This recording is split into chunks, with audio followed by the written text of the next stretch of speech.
Hello guys, welcome back to my channel. मैं श्रीतम आप सभी को स्वागत करता हूं और एक नया ब्लॉग में।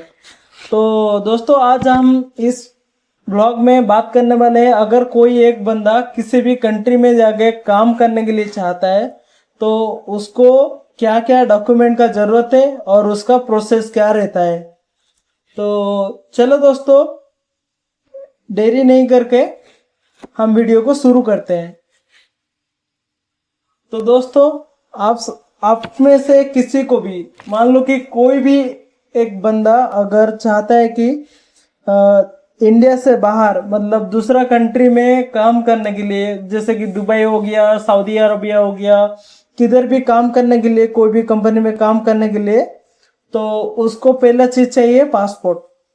अगर उसके पास पासपोर्ट होगा, पहले से अप्लाई किया होगा, उसके पास होगा तो सही है, नहीं तो आपको पासपोर्ट अप्लाई करना पड़ेगा। तो पासपोर्ट आप किधर अप्लाई करेंगे ना? पासपोर्ट अप्लाई होता है, अगर आप खुद अप्लाई कर रहे हैं तो पासपोर्ट सेवा केंद्र की मदद से आप अप्लाई कर सकते हैं।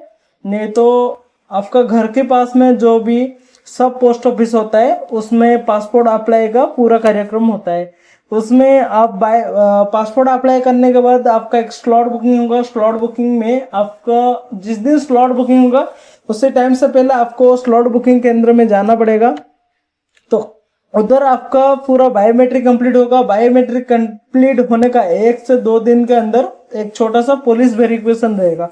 अब पुलिस वेरिफिकेशन होने के बाद फिर आपको पुलिस वेरिफिकेशन होने के बाद फिर आप 15 डेज मतलब 7 से 15 दिन के अंदर, ज़्यादा से ज़्यादा 1 महीना के अंदर आपका पासपोर्ट आपका पोस्टल लोकेशन, मतलब जो भी आप पोस्ट का लोकेशन डाले होंगे उसी पोस्ट के माध्यम से आपका घर में आके डिलीवरी हो जाएगा। पासपोर्ट आने के बाद क्या करना पड़ेगा आपको ना? पासपोर्ट आने के बाद आपको सिंपली एक एजेंट ढूंढना पड़ेगा। नहीं तो आपका गांव से कोई भी बंदा अगर दुबई नहीं तो सऊदी अरबिया किधर भी गया होगा, वो किसी एजेंट के माध्यम से गया होगा, तो उस एजेंट का नंबर मांग के आप उस एजेंट के साथ संपर्क करके इंटरव्यू दे सकते हैं। नहीं तो ज्यादातर लोग, मेरा हिसाब से 70 to 80% लोग मुंबई से दूसरा कंट्री को काम करने के लिए जाते हैं। मुंबई से कैसे जाते हैं ना? मुंबई में बहुत ज्यादा एजेंट है जो लोग की बाहर जाने में मदद करते हैं। तो मुंबई से आप सिंपली जा सकते हैं। क्या करेंगे, एक एजेंट चुन लिया आप, एजेंट के पास फिर आपका पूरा बायोडाटा आपके साथ बात करके वो एजेंट बनाएगा। फिर जाके आपका होगा इंटरव्यू किसी भी कंपनी का। मान लो कि किसी भी कंपनी का एक इंटरव्यू निकला तो आपको बुलाएगा। आप इंटरव्यू, एक तो होता है ऑनलाइन होता है जो कि गूगल मीट की माध्यम से होता है, वीडियो कॉल के द्वारा, और एक होता है ऑफलाइन जो कि आपको वो एजेंट ना, कंपनी का एजेंट के साथ मतलब जिस भी कंपनी के साथ इंटरव्यू होगा, जिस भी कंपनी का इंटरव्यू होगा उस कंपनी से एक बंदा आया होगा आपका इंटरव्यू लेने के लिए। तो उसके साथ फेस टू फेस बैठ के इंटरव्यू होगा। तो इंटरव्यू खत्म होने के बाद उसी इंटरव्यू के दौरान आपको आपका सैलरी बता दिया जाएगा कि आपका बेसिक पेमेंट इतना है, आपका ड्यूटी इतना घंटा का है, और आपका फूड अनाउंसमेंट इतना है, और कंपनी की तरफ से रूम रहने के लिए फ्री मिलेगा, या फिर जो भी कुछ होगा रूल रेगुलेशन वो सब बता देगा। फिर क्या होता है, आपके अगर उस कंपनी के साथ ओके लगा आपको, नहीं हमको इस कंपनी में काम करना है, सैलरी ठीक है, सब सही है, तो आप उस कंपनी के साथ ओके कर सकते हैं। नहीं तो स्किप करके आप दूसरा कंपनी में इंटरव्यू मार के उसके साथ ओके करते रहते हैं। किसी भी कंपनी में आपका इंटरव्यू कंफर्म हो गया तो जाके फिर आपको क्या करना पड़ेगा ना? कंपनी से आएगा एक ऑफर लेटर में आपको सिग्नेचर करके देना पड़ेगा।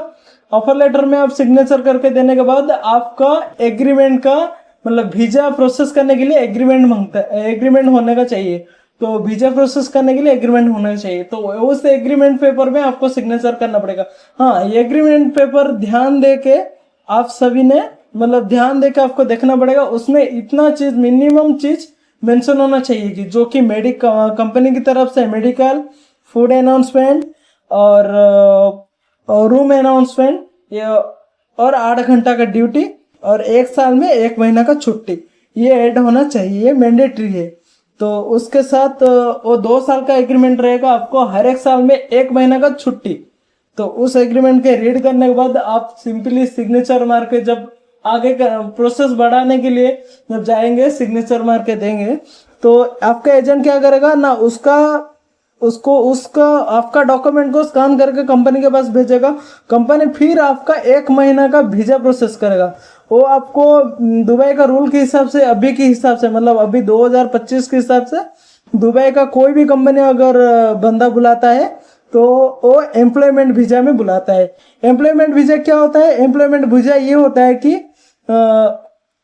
ये बंदा, मतलब मान लो कि आपका नाम पे, मेरा नाम श्रीतम है, मेरा नाम पे वीजा इशू हो रहा है, तो क्या इशू होगा? उसमें लिखित रहेगा कि ये बंदा दुबई में काम करने के लिए जा रहा है। जैसे कि मैं अभी दुबई हूँ, तो मेरा भी सेम टू सेम एम्प्लॉयमेंट ही वीजा था। तो ये एम्प्लॉयमेंट का वीजा का मतलब होता है कि ये बंदा दुबई में काम करने के लिए जा रहा है। तो 1 महीना के अंदर आपका एजेंट आपके लिए फ्लाइट टिकट बुक करेगा, जो कि कंपनी की तरफ से होता है। टिकट बुक करने के बाद फिर आपको जिस दिन आपका फ्लाइट होगा उसी दिन आपको फ्लाइट में बैठ के दुबई आना पड़ेगा। जिस दिन के हिसाब से आपका जिस टाइम में फ्लाइट होगा। दुबई आने के बाद सबसे बड़ा टेंशन क्या होता है ना, हम तो दुबई तो आ गए, लेकिन दुबई से कंपनी तक कैसे जाएंगे? हाँ, यही होता है सबसे ज़्यादातर बंदा के दिमाग में, वही टेंशन होता है। तो क्या होता है, मेरा दिमाग में भी था वही टेंशन। तो इस बारे में मैं थोड़ा बताना चाहता हूँ, बता रहा है। तो आप कौन सा टाइम में आपका फ्लाइट लैंडिंग हो रहा है, वो टाइम आपका कंपनी के पास होगा। तो उसी टाइम के हिसाब से कंपनी की तरफ से कंपनी गाड़ी भेजा होगा आपके लिए, जिसके जो भी ड्राइवर गया होगा आपका पूरा डिटेल, मतलब आपका नाम, आपका फोटो उसके पास होगा। वो आपको जाके एग्जिट टर्मिनल से रिसीव करेगा, रिसीव करके आके कंपनी में छोड़ेगा। फिर HR में आपका पासपोर्ट जमा होएगा। मतलब हर कंपनी में ऐसा नहीं होता है पासपोर्ट जमा होता है, किसी किसी कंपनी में ऐसा भी होता है कि पासपोर्ट मतलब जिस भी बंदा का होगा उसके पास रहता है, लेकिन अपना कंपनी में पासपोर्ट कंपनी के पास रहता है सेफ्टी सिक्योरिटी की तौर पे।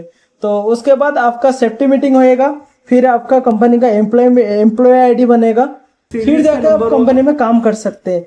आपका एम्प्लॉय ID बन गया, फिर आपको भेज देंगे 1 से 2 दिन का रेस्ट के लिए, क्योंकि आप ट्रैवल करके आए होंगे। 1 से 2 दिन का रेस्ट के बाद फिर आपको कंपनी में बुलाया जाएगा ड्यूटी के लिए।